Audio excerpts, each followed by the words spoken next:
Hello, kahanap bahay, continuation po ng aking presentation. Kung ang hanap mo naman is 3-story townhouse, bihira po magkaroon ng 3-story townhouse. Ito is para sa mga madaming anak, malaking family, may extended family, pre-selling. Istanatan sa villas, ito po is nasa bungad lang po ng phase A or ng phase 1 ng Istana. Ang Istana kasi is mayroong phase A, phase B. Yung binibenta namin na townhouse is yung 58 kanina. Yun is phase C. Ngayon po, nasa left side ni phase A, so bungad yan. Pagkapasok mo ng gate, tanaw mo na yung model house. Ito is ino-offer natin sa mga gustong, alam mo, pagdating ng panahon, since malapit ito sa National Road, sa Highway Antero Soriano, sa mga major establishment like SM and etc. Ito kasi is naiisip ko dito kung gagawin kong paupahan ang third floor, pwede ko siyang gawa ng 2 bedroom, 2 kwarto, ipapa-bed space mo. Kasi may may mga toilet and bath. Malaki ang size ng CR. Sa ground floor, sa second floor, saka sa third floor, may mga toilet and bath. So, kung ang mga anak natin is nagdadalaga, nagbibinata, gusto na nila kasing magkaroon ng sariling private space. Kasi hindi naman natin pwedeng pagsamahin ang babae at lalaki sa isang kwarto, di ba? So, ang maganda dito kung nag-start ka pa lang ng family mo, since ang mga ina-avail nating mga house and lot is titirhan natin sa mahabang panahon. Pag mga 3-story townhouse na ganito is wala ka nang ipapa-expand, ipapa-extend, or ipapataas. Kasi anong nangyayari kapag like kami, di ba, kumuha kami ng townhouse. Since hanggang second floor lang, nag-i-aim tayo na magkaroon ng taas, pa third floor. Kasi ganun talaga pag lumalaki ang family. Talagang normal yan. So, sa mga advanced mag-isip at talagang very willing naman mag-expand in the near future, ito po, si Istanatan sa Villas is ginawa na siya ni Istanatan sa Villas na 3 palapag na. So, ang maganda dyan, pre-selling siya. Kaya, ang down payment natin dito is around 18,000 lang sa loob ng 24 months. Under Pag-ibig, 18,000 din lang po ang ating budget. Ito naman is pwede kang mag-advance. Ang marami kasi nag-isip, ma'am, mabigat. Gusto ko po bayaran ng advance. Yan naman ang maganda sa mga under Pag-ibig. And kay Charles Builder kasi is pwede kang mag-additional lang down payment para maliit ang loanable. Ngayon naman, kapag may budget talaga tayo, pwede mo namang bayaran ng advance kay Pag-ibig para mag-shorten yung years to pay. Halimbawa, magbayad ka every year, magbayad ka ng 100,000.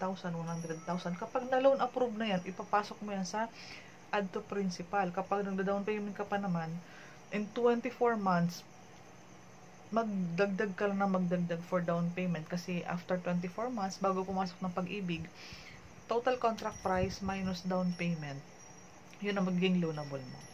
Ang salary required kasi dito is around 54,000. So, pwede naman combine. Hindi naman sila mahirap sa mga requirements ng basta ba regular na employee, pasok sa mga requirements. Maganda locally employed kasi pag 24 months, ang iba kasing OFW, talagang tanungin mo sila kung open ba kayo for renewal. Kasi di ba ang kontrata ng mga OFW is 24 months. Hanggat wala pa kasi ang loan takeout ni Pag-ibig dahil babayaran mo muna ng 24 months ang down payment, anong nangyayari? Kailangan may trabaho ka na ang salary mo is around 54,000. Kapag na-loan take-out ka sa Pag-ibig, wala naman ang touch si Pag-ibig dyan, basta afford mong mahulugan ang 18,000 per month in a long term. Like, kasi diba, 30 years ang years to pay. Yan ang mga dapat natin i-consider. So, may mga OFW, pwede, combined salary, pwede, kung single, basta po ang basic is 54,000, hindi kasama ang overtime, allowance, incentive, and all. Basic plus food allowance, rice subsidy, de minimis, mga ganyan po, transpo allowance. Kailangan natin i-check yung payslip, COE. Bakit po, ma'am, kailangan may trabaho? Siyempre po, after 2 years pa po ito ipapasok sa Pag-ibig, so magda-down payment ka muna ng 24 months. Pag pinasok sa Pag-ibig, dapat po employed pa din tayo.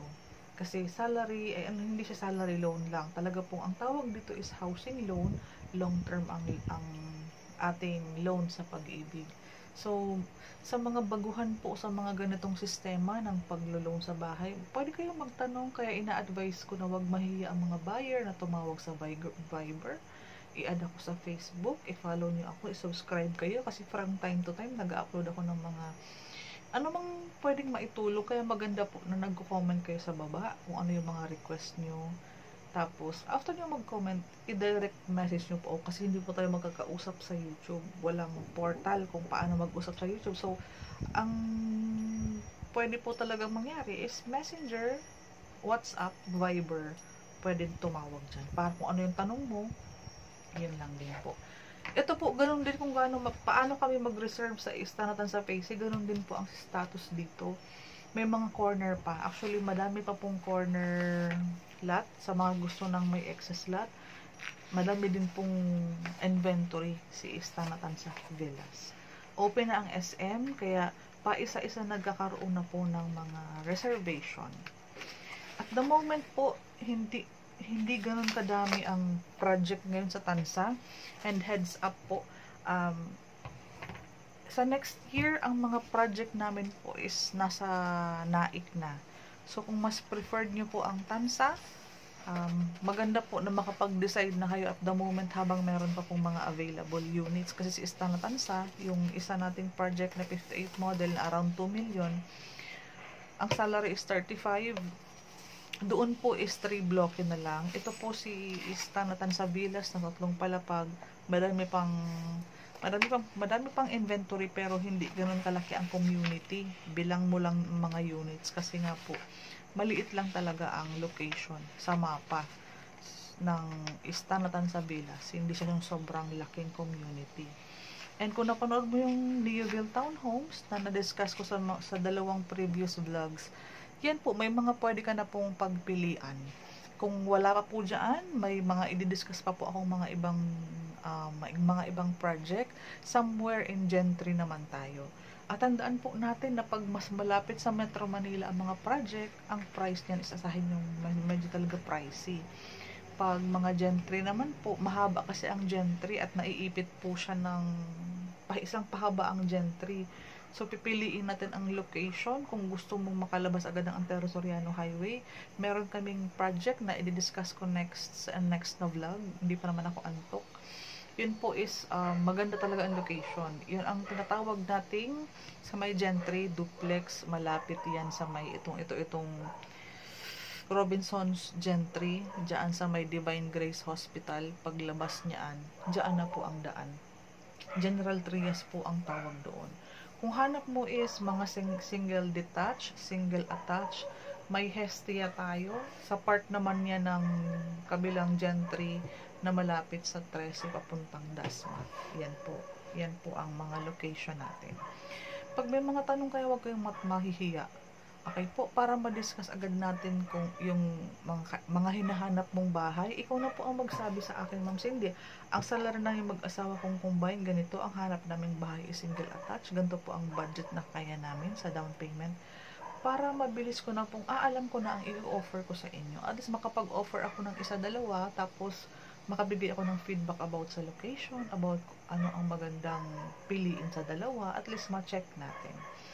So, ito po si Cindy Hapil. Kung nakakatulong sa inyo mga vlog ko, please consider po na mag-subscribe kasi malaking bagay na tulong po yan sa paglago ng aking YouTube channel. And, yun. Ma-appreciate ko po na, yun nga po, lagi ko pong sinasabi sa mga vlog ko kasi madami po nagtitext. Yung mga nagtitext po, hindi ko naman nare-replyan kasi hindi kasi kasya sa text yung mga details na dapat kong ma-send. Viber, madami na pong tumatawag sa Viber, WhatsApp, mas nauunawaan nila agad, mas nakapagtanong sila, nasasagot ko. Mabilis po ang transition, mabilis sila nakakapili. And kapag may mga project po kayong mas preferred nyo yun, tapos hawak din namin po kasi lahat sa Cavite, pwede po natin puntahan yung napili mong location. Salamat po sa mga buyer na continuously po na nagsusupport sa aking YouTube channel, and sana'y madami pa po akong mai-upload ng mga makatulong po sa mga naghahanap ng bahay. Salamat!